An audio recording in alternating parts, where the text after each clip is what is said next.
Not feeling 22, just kidding. We're going to add half a cup of icing. We're going to beat down. Here we go again. The balls. Welcome back to my channel. My name is Carly and I make everything vegan and gluten-free. Today, I've decided let's do a baking recipe. Let's get right into Christmas recipes. I don't know about you, but there is no snow here where I live in Niagara in Canada, and I'm kind of missing it. My home in Alberta, there is like 3 feet of snow. It is winter. So I'm just feeling the Christmas spirit. All right, y'all. I found a recipe. I'm attempting to de-gluten it like usual. It is a 3-ingredient butter cookie, and technically I'll use 4 ingredients because I'm gonna split my flour. You will see. If you've seen my videos before, you know exactly what I'm talking about, but it is only 3 ingredients: vegan butter, some gluten-free flours, and icing sugar. So I really hope this is gonna work with the gluten-free flour. Let's get right into the recipe. I am going to preface this recipe by saying, 1, I am halving this recipe, okay? This is a cut in half recipe because I'm honestly unsure if this will fit 2 cups of gluten-free flour with a beating 2 cups of gluten-free flour. Yeah, not sure about that one, but also this is a recipe I've never made before, so pro tip, if you're making a recipe for the first time and you're changing the ingredients, it's really good to make a half recipe, okay y'all? Secondly, these cookies have to sit in the fridge for 30 minutes. So before you start this recipe, do not preheat the oven. Make sure you remember, because I always forget, they're gonna be in the fridge for 30 minutes. Just whip up the cookies and then worry about preheating the oven later. To begin, we are going to be doing half a cup of our vegan plant butter, and this one is unsalted. Another pro tip for y'all, I like to hold my plastic cups by the bottom.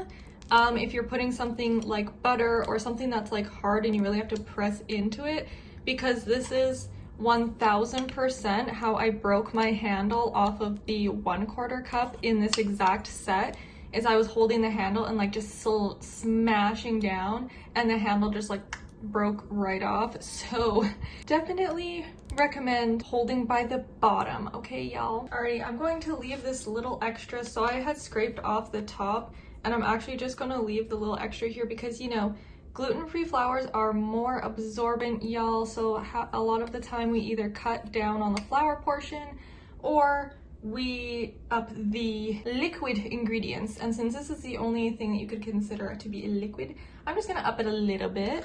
I have also let this butter sit out for a few minutes to try to soften it. Probably is not soft enough, but you know, half the time I do some creaming with butter, I honestly just don't wait till it's soft enough, but it's fine, y'all.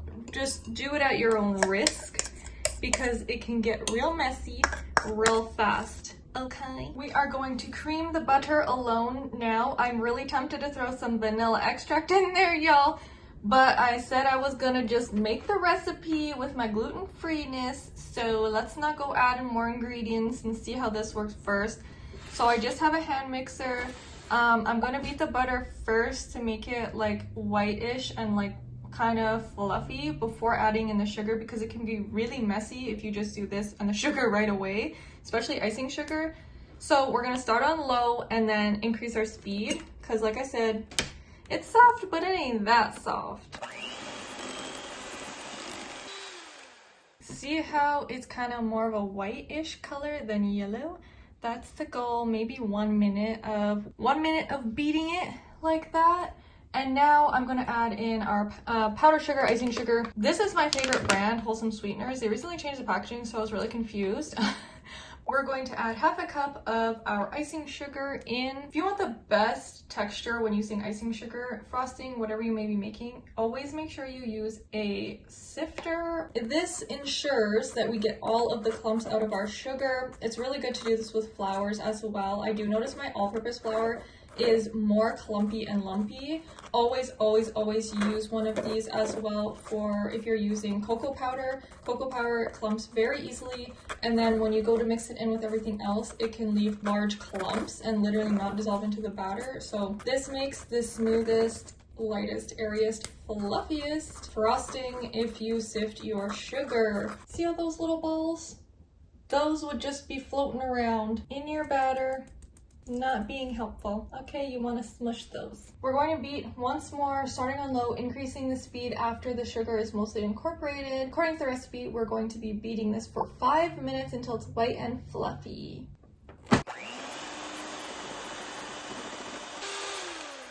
It has been about 2 minutes, y'all, and my mixer sounds like it's going to explode. But look at how white it is. So I'm gonna call that good, y'all. Okay. For the next part, I've decided weighing out the flour is a better idea. Sometimes when converting these recipes, I find that the weight amount matches better than the measure amount, if that makes any sense. So it says 1 cup gluten-free flour, which is 128 grams. So instead of measuring 1 cup, I'm just actually going to measure 128. But since I'm splitting the flour, I'm gonna use a 1-to-1 gluten-free flour as well as an all-purpose gluten-free flour. The difference is the 1-to-1 has xanthan gum and it's a rice flour base. The all-purpose is more of a, I believe it's chickpea and starches and no xanthan. 100 grams of the 1-to-1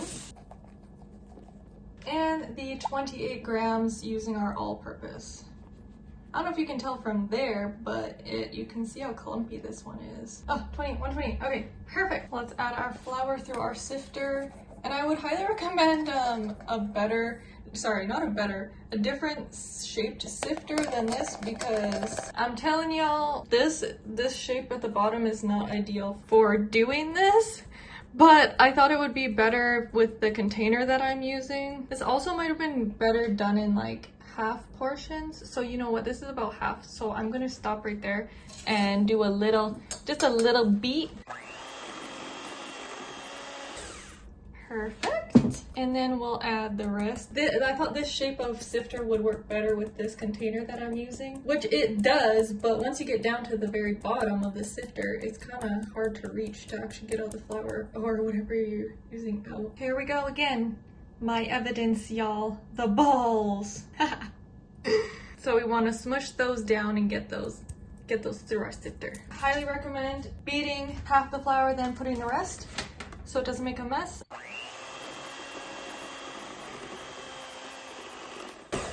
Oh shit. Beat on low until it says it will be crumbly and then it will become a soft dough. And I'm scared because my machine just shut off, so we'll see. Okay, we're already at a paste, y'all, after like 2 seconds. It didn't become the crumbly phase, but I had to prop it up to level 2 to make sure the machine kept going, but I don't want to stress it out and kill it. So that will be good. It looks perfect. It's a nice, what we're looking for is a pipeable, thick dough, which it definitely is. All of this deliciousness. So far, this is looking amazing. And it's probably it's basically frosting with some dough in it. But the fact that it's not crumbly is really good, considering the fact that, like I said, gluten-free flours are way more absorbent. This is super, super good that it didn't even get crumbly. These are good signs for us. Ooh, this. Oh my god, I was not expecting it to be this good, to be honest. Although, you know, we could be speaking too soon. We don't know how the cookies are going to cook and turn out. We're just gonna give it a nice little mix around like this to make sure everything is incorporated and we didn't miss anything on the bottom edges where the beaters kind of struggle to reach. Okay, y'all, this is looking freaking fabulous. Baking tray, parchment. Now we're gonna pipe them first before I put them in the fridge. I have my trusty dusty piping bag, which I got like a huge pack like 5 years ago on Amazon. Still trying to work through them. And we are using this tip today. I believe it says 1C on there. This is what it looks like. Yeah, I think it's like some type of star tip, and it's quite large. Now, if you don't have a piping bag, you can easily just use a Ziploc baggie and cut the corner off and fill it up. That will work. They just won't be like as cute because it will just be like a circle blob instead of like a star shape. So this is how I put my stuff in my piping bags. I make like a little hole. Some people use a cup and then drape this over top of the cup. Since this is really thick, we're not gonna have to worry about it coming out of the bottom of the tip. So no concern there. And then we just fill it up as much as we can. Okay, so that's what we're looking at, y'all. And then this is gonna be so loud. So what I'm going to do is just squeeze it so that it all fills down to here. We have no air bubbles. We might have air bubbles, but you can grab it, twist it, and then just kind of squeeze everything down.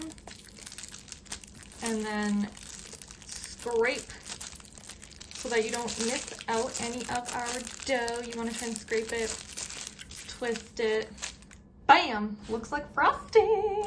Look how cute. I'm just gonna try and pull the tip out as far as I can so that we're not losing too much like this around the edges here. Probably could have cut the plastic higher actually, but whatever. So what we're going to do is pipe whatever kind of shape you want. I've never attempted this before, okay, y'all? I don't even know how to describe it. It's not a swirl, but it's like a, oh, this might be too big. Kind of just like a little circle like that. But maybe one that kind of goes over top. You know, you've seen these growing up in your grandmother's cookie boxes. Yeah, this is basically what they are. I don't know, maybe I'm just going for like a raindrop shape. I feel like that's working for me. Just do whatever is comfortable for you guys. And I'm gonna assume that these are not going to spread like at all. So I'm not gonna worry about being too far apart. Okay, perfect. Let's put them in the fridge now for 30 minutes. 30-minute timer is up, y'all. This is what they look like out of the fridge, literally the same. So I have a second sheet in the fridge waiting. It says to do one at a time. And we're going to bake these cookies at 350 degrees Fahrenheit for 15 to 20 minutes. So I'll start off with 15-minute timer and we'll watch the edges to see if they brown. It has been 15 minutes and it smells so freaking good, you guys. Let's check the cookies. What? Oh my god, y'all. Okay, hold on. Are you joking? Look at the light browning that we have. Like, I was kind of like, oh, are they done? They don't really look that brown, but when I actually pulled them, first of all, they smell delicious. Like, trust your nose, y'all. And then I was like, hey, well, I'll pull them out. And I can really see our little browning on them. I am so freaking excited, y'all. They look so perfect. So I put the other tray in the oven for 15 minutes as well, since this seems to be perfect. So we'll just let these cool on the stove top. Our second batch is out and they are looking more browned than the first batch. I'm just gonna blame it on my oven, y'all, and me messing with the temperature. Anyways, they still look really good, so we could actually compare the two once these are cool. Advice for you, keep an eye on the second batch. Time to check our little cookie friends. So this is from the first tray, and look at the bottom, y'all. It's the perfect brown. They are like so, like, look at the dust coming off my fingers. It's like, I can't even describe it. It's like sand. Like, what? Okay, let's actually, I'll break it. I'm scared, it's just gonna crumble. Oh my god, it's so, oh my god, what if they're too dry? Oh my god. What? But like, it like melts in your mouth, but it's not like shortbread. It's like, it just crumbles like I just want to say sand, like, okay, watch this. Like, you can just like mush it with your tongue in your mouth. But I don't know if I've ever had not gluten-free version, but like these are delicious. These are so good. I'm kind of scared for the second tray that are more brown though. If this is how like crumbly this is. Oh, it's almost like chewing on it is almost like if you were chewing on like styrofoam. Like it almost wants to give you that like screechy between your teeth feeling. Oh, I don't know if I could eat these on the regular. I don't know, maybe try 12 minutes. Maybe for the gluten-free, I don't know. Let me know if you know how butter cookies like normally, if they're like that texture. Let me know because that texture is so weird. It's so light and airy and just like fall apart. Like it is not like a shortbread where it like melts. It's like literally like dust and it just like, it's so weird. Okay, anyways, dang, this is crazy. Okay, my mind is just blown. They're really delicious though. The butter sugar, it's like perfection. It's so delicious. But definitely, maybe I would try putting half a teaspoon of vanilla in there. Maybe it would help with the being like so crumbly. You know what it's, yes, this is also what it's kind of giving, is like those meringue cookies where it literally is just like dust meringue. That's what it's giving too. Anyways, I hope you enjoyed my recipe, my experiment. It turned out fabulously in my opinion, even though like I might not love the texture on my little teeth. They look stunning. And we'll see what Clay has to say when he comes home and tries one to see, you know, if he likes the texture too. Maybe I'll put a little note in here. That will be it for this video. I hope you guys enjoyed. And let me know if you tried the recipe, comment down below, and like if you like. Don't forget to subscribe, and I will see you in the next video.